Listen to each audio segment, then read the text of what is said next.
उन्हाळा सुरू झाला आहे आणि हे झाड बघा समोर, अख्खं झाड आहे ना, त्याला फांद्यांना पानच नाही, सुकलं आहे पूर्ण झाड. पण झाडाला आहे ना वरती टोकावर फुलं बघा मस्त अशी लाल आली आहेत, हे बघा.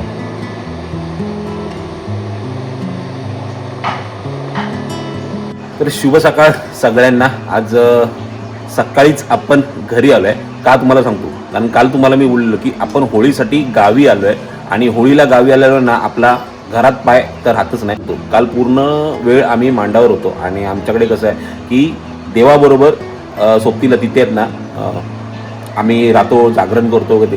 तर रात्रभर आम्ही तिकडेच होतो आणि आज सकाळी आलो. आणि आज तुम्ही म्हणत असाल की गॉगल घालून हा व्हिडिओ का करतोय, तर आजचा व्हिडिओ आणि आजची सुरुवात व्हिडिओची आहे ना आपल्याला ही गॉगल घालूनच करावी लागणार आहे. कारण सकाळीच उठून आलो आहे आणि लगेच अवघे 2-3 तास झोपून परत आपण फ्रेश होऊन तयार आहे. त्यामुळे डोळे थोडेफार सुजले आहेत म्हणून गॉगल घालून आजच्या व्हिडिओची सुरुवात करतोय. मित्रांनो, होळीला आहे ना कोकणात मजा काय असते ना ती तुम्हाला मी सांगतो बघा. कसं प्रत्येक ठिकाणी वेगवेगळ्या पद्धतीने होळी साजरी केली जाते. आमच्या इथे कसं आहे ना, आमच्या इथे 15 दिवसाची होळी आहे म्हटल्यावर थोडा डिस्टन्स, म्हणजे आता तो कसं कार्यक्रम कसे होतात, तर रोज संध्याकाळी आहे ना देवाची पालखी नाचवली जाते आणि देवाबरोबर सोबतीला म्हणून तिथे जागरणीला काही लोक थांबतात.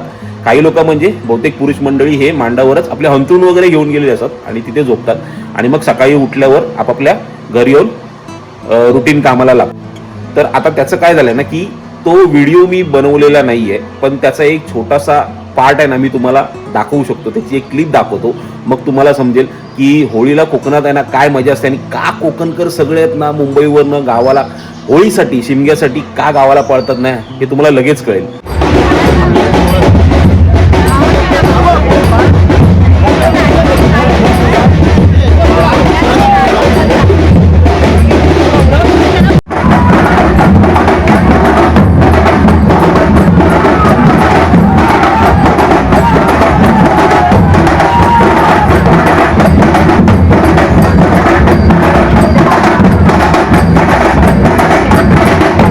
तर मग व्हिडिओ बघून कसा माहोल वाटला, एकदम मजा आली ना. हेच कार्यक्रम आपल्याकडे ना रोज संध्याकाळी होळीजवळ चाललेले असतात, पालखी नाचवतात. आणि ह्या वेळेला कसं माहिती आहे, सगळ्यांना आपल्या खांद्यावर देवाची पालखी नाचवायची असते. मग सगळ्यांना ह्या गोष्टी करायला आहे ना तिथे चान्स भेटतो, म्हणून सगळे लोक धावून धावून शिमग्याला गावी येतात. कारण ही मजाच वेगळी आहे. देवाची पालखी खांद्यावर नाचवणं म्हणजे एक वेगळा अनुभव आहे. तर झालं, आता कसं झालं, आता आपण मस्त तयार झालो आहे आणि आपल्याला जायचं आहे ते म्हणजे देवाच्या दर्शनाला. मी दर्शन घेतलं काल, पण ऑन कॅमेरा मी दाखवू शकलो नाही. तर आता जातो खाली, तुम्हाला पण देवाचं दर्शन देतो, पालखी दाखवतो, होळीचा मान कसा सजवलाय ना तोही दाखवतो.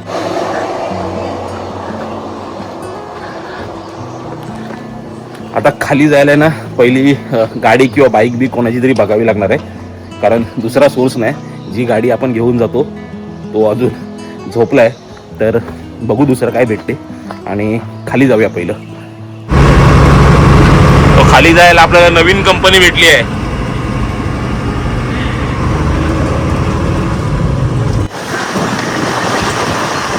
काय बोलतो? कोल्हापूरला आलेलो नाही, इथे गावात ना. अरे बाईक नाही ना कोणाची भेटत होती, नेमका तू भेटला, आता बरं झालं. किती वेळ उभाच होतो.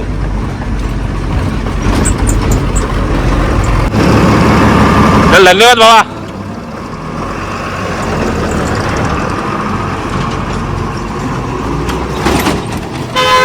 चला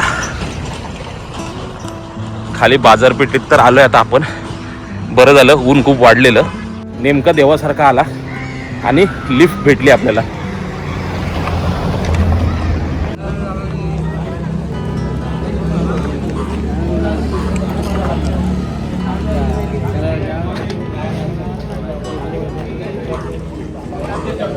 आता आपण पाया पडून घेऊया पहिलं. ही आमची होळी आहे.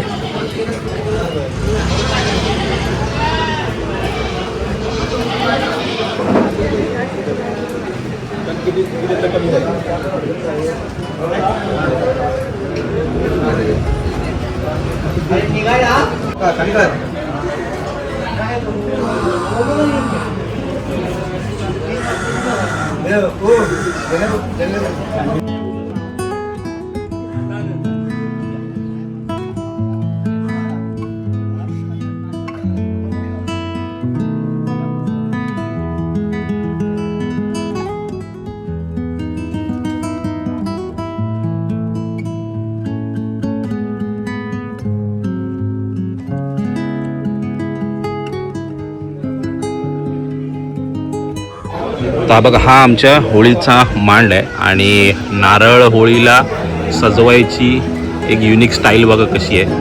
आणि ह्यावेळी कसं केलं आहे ना, यावेळी खाली चौथरा बांधला आहे. आता पुढे डेकोरेशन कसं होईल हे आपल्याला खेळाच्या दिवशीच कळेल, पण आता तरी असं लूक आहे. हा खाली चौथरा बांधला आहे आणि कार्यक्रमाच्या दिवशी आहे ना हा होळीचा मांड पूर्णपणे सजवला जातो.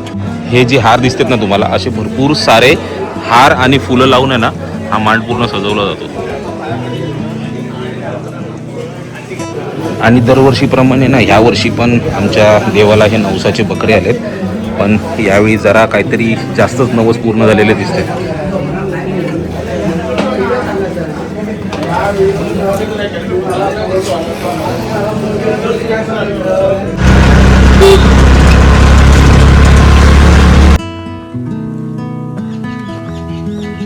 तर मस्तपैकी ना दर्शन तर झालं आपलं. तिथला व्ह्यू तुम्हाला दाखवला, देवाचं दर्शन दिलं आणि आता गर्दी होईल थोड्या वेळ तिथे, कारण ओटी भरण्याचा हुकूम झालेला होता. तर बरं झालं आपण लवकर जाऊन आलो. आपण गेलो तेव्हा जास्त गर्दी नव्हती. तर आता आलो आहे वाडीमध्ये आमच्या, आणि आता वेळ झाली ती तुम्हाला आमच्या वाडीतली होळी दाखवायची. वाडीतली होळी आणि जे तुम्हाला मी बोललेलो गणपती बाप्पाचं मंदिर तेही तुम्हाला दाखवतो. तर ही समोर जी होळी दिसते ना ही आमची वाडीतली होळी आहे. आता ही अशीच का ठेवली आहे, तर ही आम्ही गुढीपाडव्यापर्यंत अशीच ठेवतो आणि गुढीपाडव्यानंतर ती होळी काढली जाणार. आणि हे बाजूला मंदिर जे बघतोय ना आपण, हेच मंदिर आहे ते गणपती बाप्पाचं. सध्या तिथे लाद्या टाकायचं काम चालू आहे. आतमध्ये जायला त्या साईडने जाऊया आपण, पुढच्या साईडने. तर हा दरवाजा चालू आहे बोलले ते, इकडनं आपण एंट्री करूया.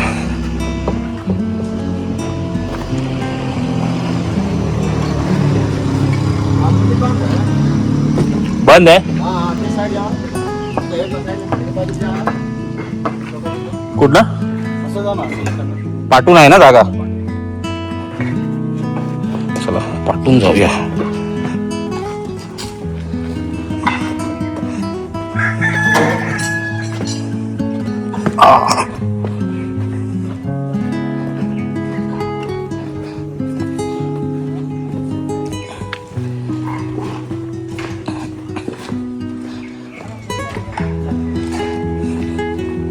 मंदिराचा फ्रंट व्ह्यू आहे हा आमच्या. मंदिराचं काम तसं सगळं झालं आहे, फक्त आता हे साईडने जे आहे ना लादे बसवायचं काम चालू आहे. इथे थोडी अशी दगडमाती होती, खूप उंचवटे होते, ते लेवल करून आता लाद्या टाकतायत. आतमध्ये जाऊया आणि बाप्पाचं दर्शन घेऊया पहिलं.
तर हे आमचं आता नवीन केलेलं मंदिर आहे. याच्या आधी जे जुनं होतं ना त्याला थोडी या साईडला एक स्पेस होती जी आता थोडी बेबी एम्प्टी ठेवली त्या लोकांनी बाकीच्या कार्यक्रमांसाठी. आणि हा बाकीचा गाभारा बनवला आहे मंदिराचा. मंदिराचं काम आता पूर्ण झालं आहे, फक्त बाहेरचं जे काम आहे ना ते चालू आहे. आणि एक विशेष गोष्ट काय ठेवली आहे ना की तुम्ही गणपती बाप्पाच्या मूर्तीला ना बाहेरून प्रदक्षिणा मारू शकता इकडून.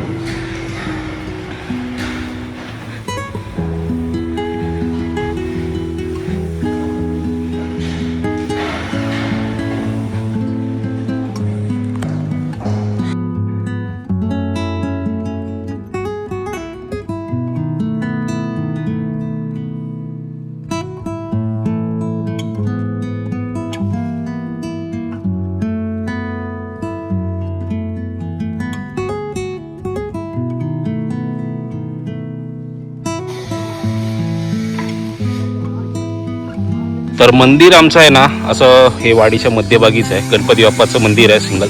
आणि हरिवाडी थोडी अशी वरती आहे, हा वरती जायचा रस्ता आहे. आणि बाकी उरलेली वाडी खाली आहे आणि मंदिर बरोबर वाडीच्या मध्यावर आहे. तर आपलं सगळे दर्शन एकदम मस्त झालं. होळीच्या मांडावर गेलो, देवाचं दर्शन झालं, होळीचं दर्शन झालं, तुम्हाला वाडीतली होळी दाखवली आणि गणपती बाप्पाचं सुंदर असं मंदिर दाखवलं. या मंदिरातली जी मूर्ती होती ना गणपती बाप्पाची, ती मूर्ती जुन्या मूर्तीसारखीच ठेवली आहे आणि सेम संगमरवरी दगडाची मूर्ती आहे. मूर्तीचं लुक एक नंबर आहे, जशी आहे तशीच मूर्ती परत ठेवलेली आहे. आणि बाकीचं मंदिराचं काम मस्त केलं एकदम. थोडं मंदिर वाढवलं आहे, आजूबाजूचा परिसर जरा वाढवत आहे, सुशोभित करतायत, लाद्या वगैरे लावून अजून मस्त होईल थोडं मंदिर. तर आजच्या दिवसातला आपला सगळा कार्यक्रम झालाय आणि आता वेळ झाली आहे ती व्हिडिओ संपवायची, निरोप घ्यायची. तर हा व्हिडिओ इथेच संपवूया आणि भेटूया पुन्हा एका नवीन व्हिडिओमध्ये. तोपर्यंत बाय बाय.